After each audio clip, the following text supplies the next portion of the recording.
কর ফাঁকিবাজদের ওপর নজরদারি বাড়ানো হচ্ছে বলে জানিয়েছেন রাজস্ব বোর্ডের চেয়ারম্যান মোহাম্মদ আব্দুর রহমান খান। রাজশাহী চেম্বারের সাথে প্রাক বাজেট আলোচনায় তিনি বলেন, পর্যাপ্ত রাজস্ব আদায় না হওয়ায় ঋণগ্রস্ত দেশে পরিণত হচ্ছে বাংলাদেশ। এনবিআর চেয়ারম্যান বলেন, বিশ্বের কোনো দেশেরই এত কম সংখ্যক মানুষ কর দেয় না, তাই করের আওতা বাড়াতে আরও কঠোর হওয়ার ইঙ্গিত দেন তিনি। আলোচনায় রাজশাহী বিভাগের ৮ জেলার চেম্বারের সদস্যরা তাদের বিভিন্ন প্রস্তাব তুলে ধরেন।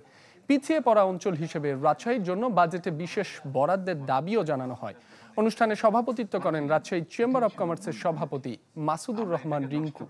আমার সাথে আমাদের রিটার্ন দেয় 40 লাখ, তার মধ্যে 25-26 লাখই হচ্ছে ধরেন খুব একটা ট্যাক্স দেয় না, দিলেও একদম মিনিমাম ট্যাক্স দেয়। প্রথম কথাই হচ্ছে যারা রিটার্ন দিচ্ছেন না তাদেরকে নোটিশ করা হোক, তাদের ফাইন্যান্সিয়াল ট্রানজাকশন ট্র্যাক করা হোক, তাদের বাড়ি বাড়ি গিয়ে বিভিন্ন সম্পদ পরিদর্শন করা হোক এবং তাদের থেকে ট্যাক্স আদায় করা হোক।